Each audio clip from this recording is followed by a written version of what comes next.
بسم الله الرحمن الرحيم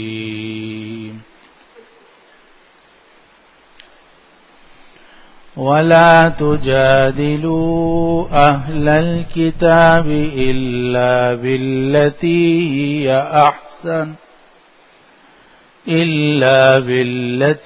هي أحسن إلا الذين ظلموا منهم وقولوا آمنا بالذي أنزل إلينا وأنزل إليكم وإلهنا وإلهكم واحد ونحن له مسلمون وكذلك أنزلنا إليك الكتاب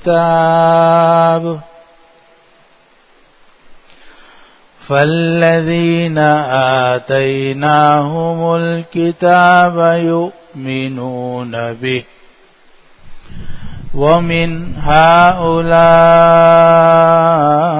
من يؤمن به وما يجحد بآياتنا إلا الكافرون وما كنت تتلو من قبله من كتاب ولا تخطه بيمينك إذا لارتاب المبطلون بل هو آيات بينات في صدور الذين أوتوا العلم وما يجحد بآياتنا إلا الظالمون وقالوا لولا أنزل عليه آيات من ربه قل إنما الآيات عند الله وإنما أنا نذير مبين أولم يكفهم أنا أنزلنا عليك الكتاب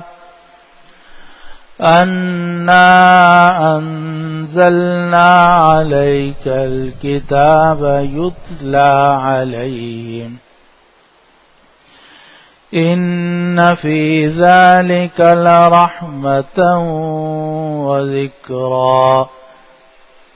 وذكرى لقوم يؤمنون آمنت بالله صدق الله العظيم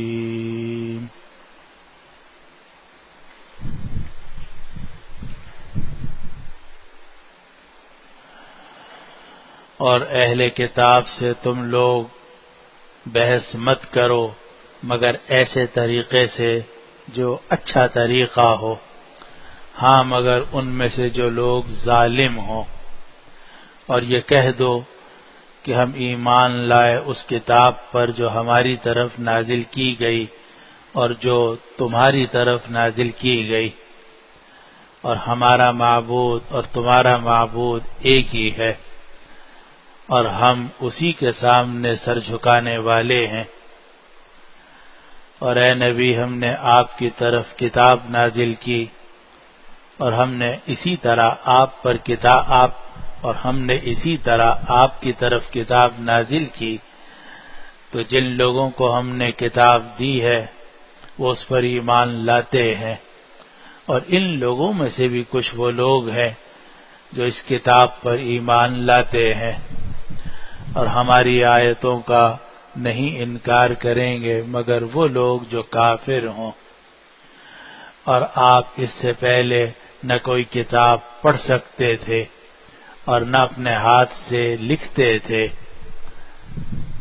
تب تو باطل لوگ شک میں پڑ جاتے، بلکہ یہ قرآن کھلی نشانیاں ہیں ان لوگوں کے سینوں میں جن کو علم دیا گیا، اور ہماری آیتوں کا نہیں انکار کرتے مگر ظالم لوگ۔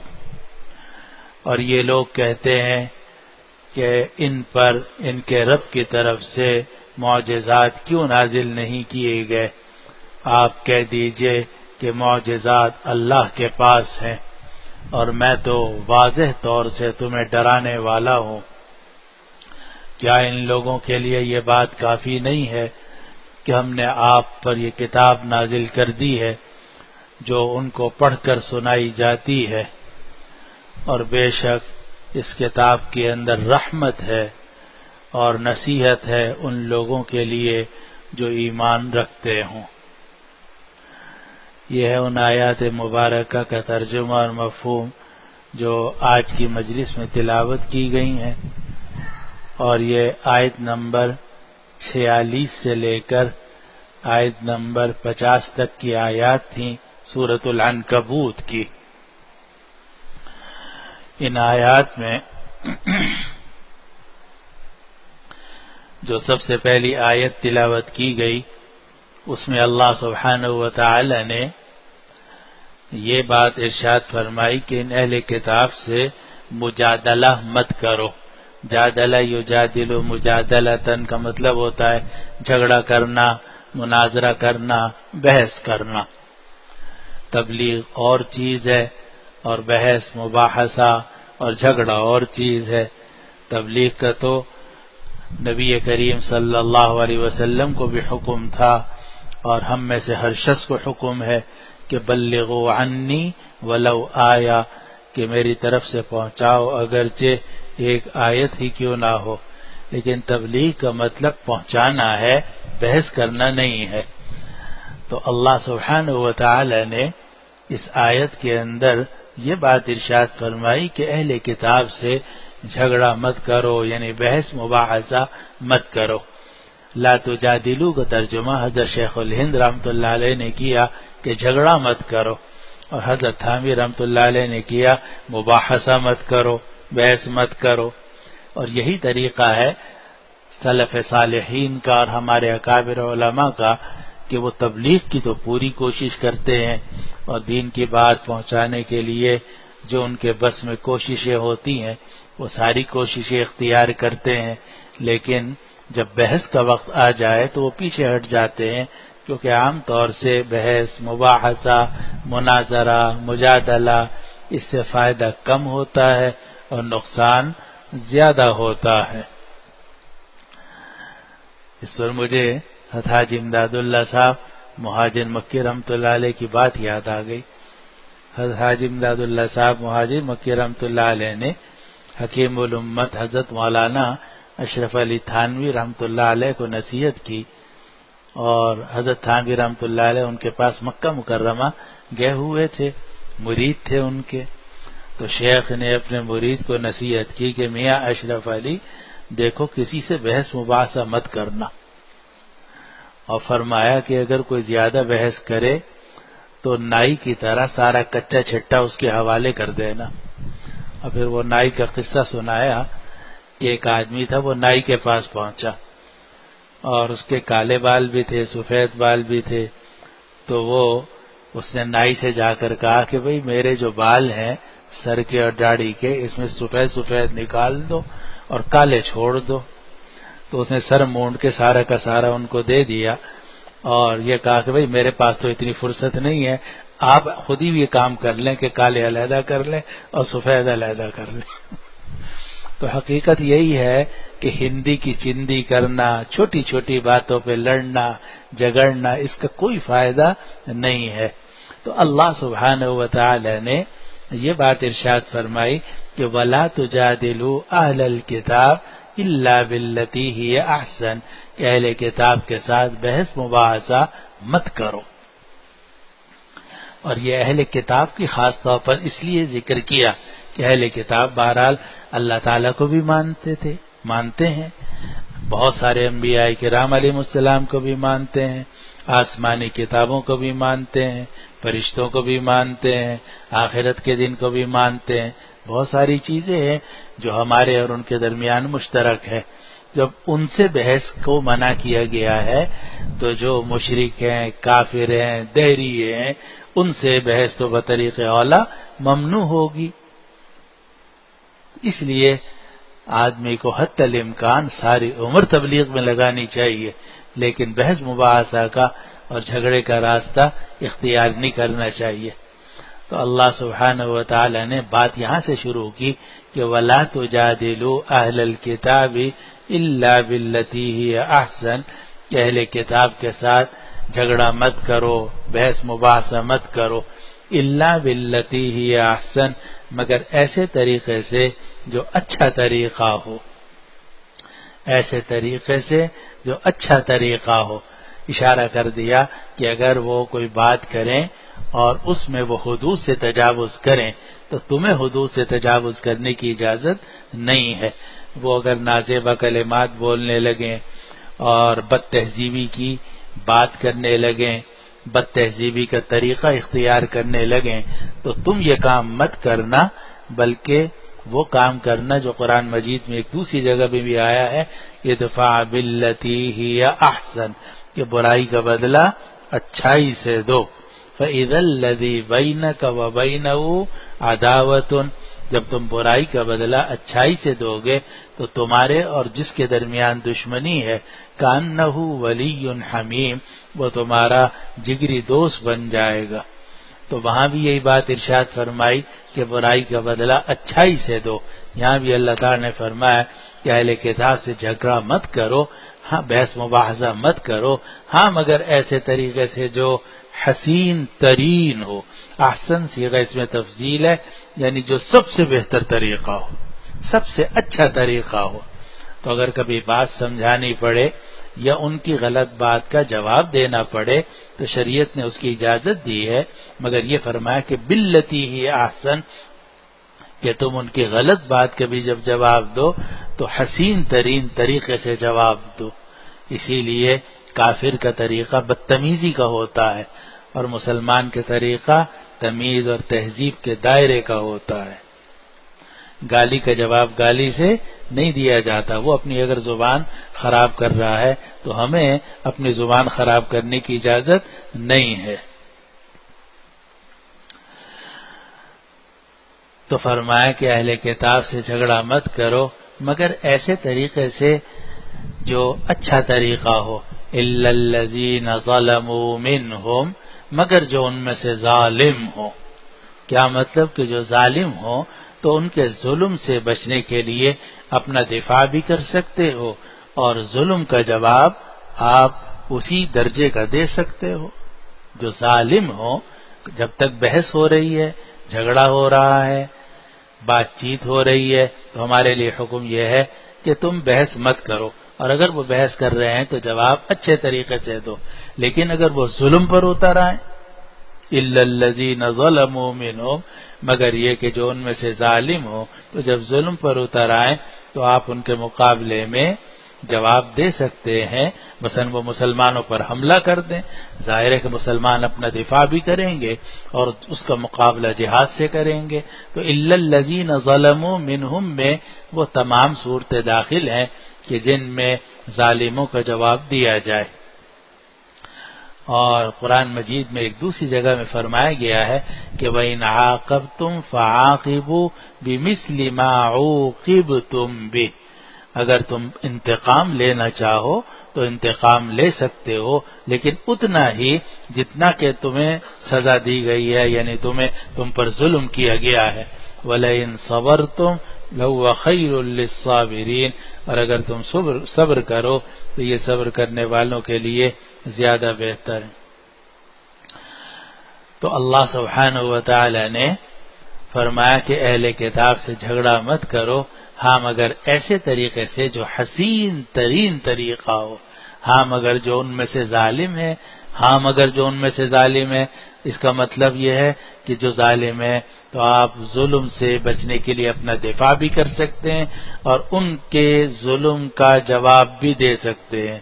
اینٹ کا جواب اینٹ سے بھی دے سکتے ہیں، پتھر کا جواب پتھر سے بھی دے سکتے ہیں، مگر پتھر کا جواب اینٹ سے نہیں دے سکتے. آپ پتھر کا جواب پتھر سے بہتر تو یہ ہے کہ پتھر کے جواب میں آپ پھول پیش کر دیں، لیکن بعض اوقات لاتوں کے بھوت باتوں سے نہیں مانتے، اور اگر آپ پتھر کے جواب میں کسی کو پھول پیش کریں ہو سکتا ہے کہ وہ یہ سمجھے کہ یہ کمزور ہے، اس کو اور دباؤ. تو ایسی صورت میں شریعت نے اجازت دی ہے کہ فعاقبوا بمثل ما عوقبتم به، کہ تم اس کا جواب دو. پتھر کا جواب پتھر سے دے سکتے ہو، اینٹ کا جواب اینٹ سے دے سکتے ہو، پتھر کا جواب اینٹ سے نہیں دے سکتے. آگے قرآن کہتا ہے وَقُولُوا آمَنَّا بِالَّذِي أُنزِلَ إِلَيْنَا وَأُنزِلَ إِلَيْكُمْ وَإِلَٰهُنَا وَإِلَٰهُكُمْ وَاحِدٌ وَنَحْنُ لَهُ مُسْلِمُونَ، اور یہ کہہ دو کہ ہم ایمان لائے اس کتاب پر جو ہماری طرف نازل کی گئی اور اس کتاب پر جو تمہاری طرف نازل کی گئی، اور ہمارا معبود اور تمہارا معبود ایک ہے، اور ہم سب اس کے سامنے سر تسلیم خم کرنے والے ہیں. تو اللہ سبحانہ و تعالی نے اہل کتاب سے مناظرے کا طریقہ سکھایا کہ اگر ان سے بات کی جائے، بحث کی جائے تو اچھے طریقے سے کی جائے. اور پھر یہ بات ارشاد فرمائی کہ جب بحث کرو تو سب سے پہلے متفق علیہ باتوں کو ذکر کرو. اور یہ مفسرین نے بڑا عجیب نقطہ یہاں بیان کیا ہے کہ اگر آپ کسی بھی میز پر بیٹھتے ہیں بات چیت کرنے کے لیے، گفتگو کرنے کے لیے، تو اس کا سب سے بہتر طریقہ یہ ہے کہ جو متفق علیہ چیزیں ہیں پہلے آپ ان کو کر دو کہ بھئی دیکھو یہ بات متفق علیہ ہے، یہ بات متفق علیہ ہے، یہ بات متفق علیہ ہے. تو کم از کم متفق علیہ باتیں جو ہیں ان پر دونوں کا فریقین کا اتفاق ہو جائے گا. اب مختلف ہی باتیں رہ جائیں گی تو آہستہ آہستہ آہستہ وہ بھی حل ہو سکتی ہیں. لیکن اگر آپ نے شروع ہی اختلاف سے کیا، اگر آپ میز پر بھی بیٹھے ہیں بات چیت بھی کرنا چاہ رہے ہیں چاہے دنیاوی معاملہ ہو یا دینی معاملہ ہو، تو اس میں اگر آپ اختلاف ہی سے بات شروع کریں گے تو پھر آپ اس مسئلے کو حل نہیں کر سکتے، یعنی بحث اور مباحثے کے ذریعے سے کسی متفق علیہ نتیجے پر نہیں پہنچ سکتے. تو اللہ سبحانہ و تعالی نے اس آیت کے اندر بڑے خوبصورت طریقے سے ایک تو جدال باللتی ہی احسن کی بات سکھائی، پھر یہ فرمایا کہ قولوا آمنا بالذی، یعنی جو متفق علیہ باتیں وہ پہلے ذکر کرو. وہ کیا ہیں؟ قولوا آمنا بالذی انزل الینا، اور تم لوگ کہہ دو کہ ہم ایمان لائے اس کتاب پر جو ہماری طرف نازل کی گئی، وانزل الیکم، اور جو تمہاری طرف نازل کی گئی. یعنی ہم قرآن پر بھی ایمان رکھتے ہیں، تورات پر بھی، زبور پر بھی، داؤد پر بھی، زبور داؤد پر بھی اور انجیل پر بھی، تمام آسمانی کتابیں جو آسمان سے نازل کی گئیں ہم سب پر ایمان رکھتے ہیں. وَإِلَٰهُنَا وَإِلَٰهُكُمْ وَاحِدٌ، اور ہمارا معبود اور تمہارا معبود ایک ہے. تم بھی اللہ کے قائل، ہم بھی اللہ کے قائل، تم بھی فرشتوں کے قائل، ہم بھی فرشتوں کے قائل، تم بھی حضرت ابراہیم علیہ السلام کے قائل، ہم بھی حضرت ابراہیم علیہ السلام کے قائل. تم بھی حساب و کتاب کو مانتے ہو، ہم بھی حساب و کتاب کو مانتے ہو. تم بھی جنت اور دوزخ کے قائل ہو، ہم بھی جنت اور دوزخ کے قائل ہیں. یہ ساری باتیں وہ ہیں جو اہل کتاب کے درمیان اور مسلمانوں کے درمیان متفق علیہ ہیں اور سبھی اس پر ایمان رکھتے ہیں. تو اللہ سبحانہ و تعالی نے فرمایا کہ جو متفق علیہ باتیں وہ ذکر کرو. وَإِلَٰهُنَا وَإِلَٰهُكُمْ وَاحِدٌ وَنَحْنُ لَهُ مُسْلِمُونَ. اور یہ جو میں نے عرض کیا کہ متفق علیہ باتیں ذکر کی جائیں پہلے، پھر بعد میں اختلافی باتیں، تو یہ قرآن مجید میں دوسری جگہ میں بھی ہے. قُلْ يَا أَهْلَ الْكِتَابِ تَعَالَوْا إِلَىٰ كَلِمَةٍ سَوَاءٍ بَيْنَنَا وَبَيْنَكُمْ. آپ کہہ دیجئے کہ اے اہل کتاب، آؤ ان باتوں کی طرف جو ہمارے تمہارے درمیان مشترک ہے. اللہ نعبد الا اللہ ولا نشرک به شیئا ولا يتخذ بعضنا بعضا اربابا من دون اللہ فإن تولوا فقولوا اشهدوا بأننا مسلمون. عجیب ہے قرآن. تو فرمایا کہ کہہ دو کہ ہم ایمان لائے اس چیز پر جو ہماری طرف نازل کی گئی اور جو چیز تمہاری طرف نازل کی گئی، اور تمہارا معبود ہمارا معبود ایک ہے، اور ہم اسی کے سامنے سر تسلیم خم کرنے والے ہیں. آگے اللہ سبحانہ و تعالی نے آیت نمبر 47 میں نبی کریم صلی اللہ علیہ وسلم کو خطاب کر کے فرمایا کہ وَكَذَلِكَ أَنزَلْنَا إِلَيْكَ الْكِتَابَ، کہ اسی طریقے سے ہم نے آپ کی طرف کتاب نازل کی. یعنی جس طریقے سے حضرت ابراہیم اور حضرت موسیٰ اور حضرت عیسیٰ علیہ السلام کی طرف صحیفے نازل کیے گئے تھے، صحف ابراہیم و موسیٰ، اسی طرح آپ کی طرف بھی کتاب نازل کی گئی ہے. وَكَذَلِكَ أَنزَلْنَا إِلَيْكَ الْكِتَابَ، اور اسی طریقے سے ہم نے آپ کی طرف کتاب نازل کی. فَالَّذِينَ آتَيْنَاهُمُ الْكِتَابَ يُؤْمِنُونَ بِهِ، تو جن کو ہم نے کتاب دی ہے وہ اس کتاب پر بھی ایمان لاتے ہیں. یعنی بعض اہل کتاب وہ ہیں کہ جنہوں نے تورات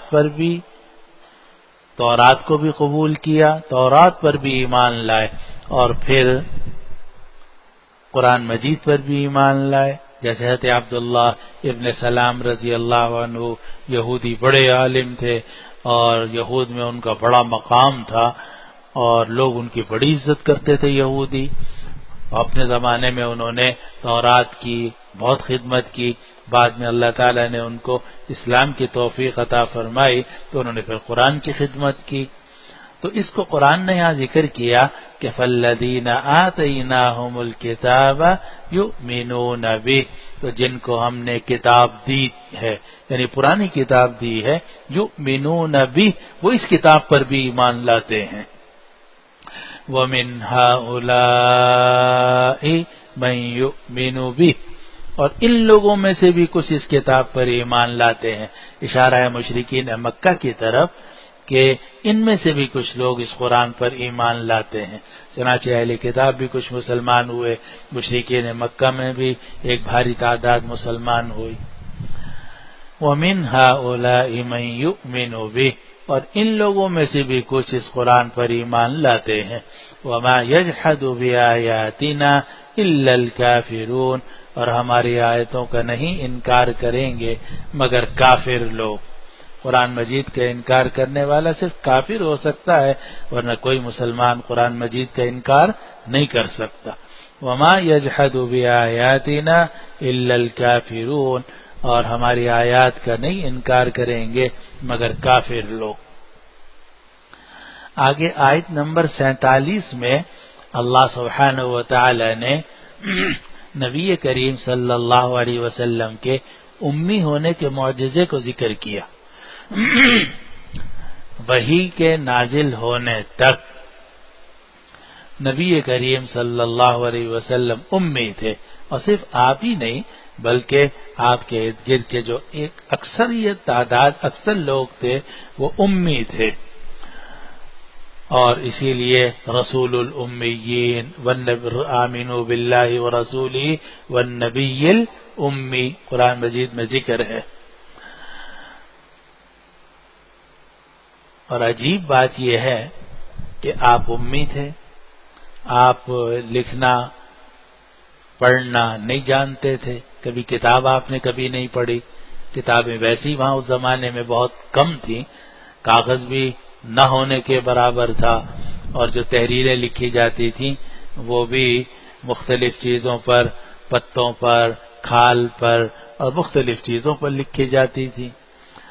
اور نبی کریم صلی اللہ علیہ وسلم نے پوری زندگی نہ کوئی کتاب پڑھی، نہ پڑھائی، اور نہ آپ نے اپنے قلم سے کچھ لکھا. لیکن جب پہلی وحی نازل ہوئی تو وہ چھوٹی چھوٹی 5 آیتیں نازل ہوئی. ان 5 آیتوں میں علم کا ذکر 3 مرتبہ ہے، قراءت کا ذکر 2 مرتبہ ہے، اور قلم کا ذکر 1 مرتبہ ہے.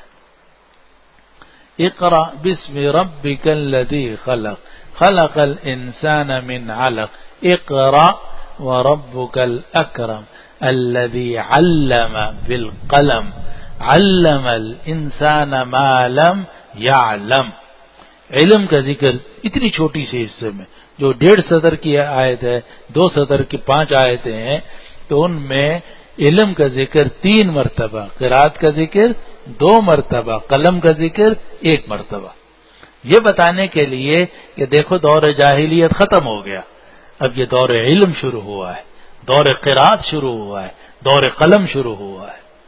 پہلی آیت ایسی نہ، پہلی 5 آیات، پہلی وحی ایسی نازل کی گئی کہ جس میں سارا ذکر جو ہے علم کا، قرات کا اور قلم کا ہے، اور اسی لیے اسلام سے پہلے جتنا دور ہے اس کو ہم کہتے ہیں دور جاہلیت، حالانکہ وہ دور شرک تھا، دور کفر تھا، دور زنا تھا، دور شراب نوشی تھا، وہ جناب